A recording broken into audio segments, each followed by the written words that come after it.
जय हिंद। स्वागत है आप सभी का एक बार फिर से ओजांग टाइम्स पर। तो रोज की तरह ही आज भी मैं आपके सामने करंट अफेयर्स में चलने वाले कुछ विशेष मुद्दों से प्रश्न किस प्रकार से बन सकते हैं, ऐसे कुछ बर्निंग क्वेश्चंस लेकर उपस्थित हो चुका हूं। तो मेरे साथ आप अंत तक बने रहेंगे और 10 ऐसे क्वेश्चंस जो करंट अफेयर्स से हमारे रिलेट करते हैं उनको समझने की कोशिश करेंगे और देखेंगे कि कैसे ये क्वेश्चंस हमारे एग्जाम में आते हैं और रेगुलर आते रहेंगे। और जब वो प्रश्न हमारे एग्जाम में आएंगे तो हम उसे बड़ी आसानी के साथ सॉल्व कर लेंगे। और इसके साथ साथ आप अगर इन क्वेश्चंस को डिटेल में जानना चाहते हैं, डिटेल में समझना चाहते हैं, तो आप मेरे करंट अफेयर्स बैच को ज्वाइन कर सकते हैं ओजांक ऐप पर जाकर। करंट अफेयर्स के अक्टूबर बैच के लिए नॉमिनेशन शुरू हो चुका है। तो अक्टूबर बैच के लिए आप सभी लोग करंट अफेयर्स को ज्वाइन कर सकते हैं, मेरे बैच को ज्वाइन कर सकते हैं। करंट अफेयर्स आधारशिला बैच आप ओजांक ऐप पर जाकर देख सकते हैं। इसके अलावा अगर आप ऐप पर जा नहीं सकते हैं तो आप अपना लैपटॉप या पीसी खोलें और उस पर ojang.com वेबसाइट पर जाएं और वहां से भी आप हमारे कोर्सेज को परचेज कर सकते हैं। इसके साथ साथ एक और सूचना आप सभी के लिए है कि जो कैंडिडेट अपनी आंखों में सपना बसाए हैं, यूनियन पब्लिक सर्विस कमीशन की महत्वपूर्ण परीक्षा लोक सेवा की परीक्षा को, पब्लिक सर्विस की परीक्षा को पास करने का, खास तौर पे सिविल सर्विसेज यानी कि जो लोक सेवा की परीक्षा है उसको पास करने का, उस एग्जामिनेशन को पास करने का और अपने नाम के आगे आईएएस आईपीएस जैसे टाइटल्स लेने का, तो उनको आमंत्रण है। 12 अक्टूबर से बैच स्टार्ट हो रहा है, गुरुकुल का 2 वर्षीय बैच, ऐसा बैच जो कि आपको लेके जाएगा आपके लक्ष्य की ओर।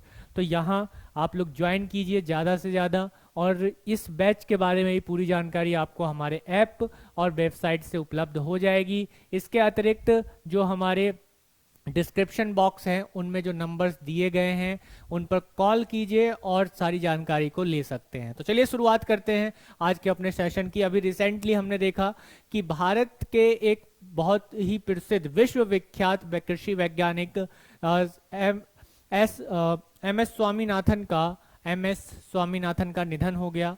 और एम एस स्वामीनाथन की का जो एक योगदान भारत के कृषि में रहा वो उल्लेखनीय रहा, जिसके कारण उन्हें भारत में हरित क्रांति का जनक कहा जाता है, भारत के लिए हरित क्रांति का जनक कहा जाता है।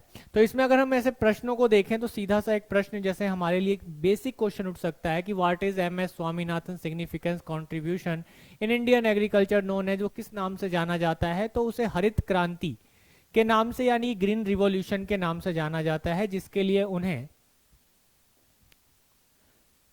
फादर ऑफ ग्रीन रिवॉल्यूशन भी कहा जाता है, फादर ऑफ ग्रीन रिवॉल्यूशन के नाम से भी जाना जाता है। इसके साथ साथ अगर आप देखेंगे तो भारत में अगला प्रश्न की अगर हम बात करें तो इसी टॉपिक से जुड़ा हुआ है, क्या है कि भारत में हरित क्रांति प्रौद्योगिकी का प्राथमिक लक्ष्य क्या था। यानी कि अगर हम देखें तो जो प्राइमरी गोल क्या है ग्रीन रिवॉल्यूशन को लेकर, ग्रीन रिवॉल्यूशन टेक्नोलॉजी को लेकर अगर हम देखेंगे यहाँ पर, तो प्राइमरी गोल क्या है, प्राइमरी गोल क्या है, प्राथमिक लक्ष्य क्या है यहाँ पर। तो ऑप्शन है हमारे पास पर्यावरण संरक्षण को बढ़ावा देना, औद्योगिक विकास को बढ़ावा देना, कृषि उत्पादकता को बढ़ावा देना, पर्यटन को बढ़ावा देना। तो आप लोग आंसर यहाँ पर दे सकते हैं, ज्यादा से ज्यादा आंसर दीजिए, कमेंट में आंसर आने चाहिए, हर एक क्वेश्चन का आंसर जो है सभी का आना चाहिए। तो इंक्रीजिंग एग्रीकल्चर प्रोडक्टिविटी ये इसका बिल्कुल सही उत्तर होगा। यानी कि हरित क्रांति जो आई इसका एक उद्देश्य जो था वो क्या था कि इंक्रीज करना था प्रोडक्टिविटी, एग्रीकल्चर प्रोडक्टिविटी को, यानी कि अधिक से अधिक अनाज का उत्पादन करना, इसमें हमारा लक्ष्य रखा गया था कि ज्यादा से ज्यादा अनाज का उत्पादन किया जा सके ताकि हम विदेशों से आने वाले, खास तौर से अमेरिकी या यूरोपीय देशों से, मुख्य रूप से अमेरिका से आने वाले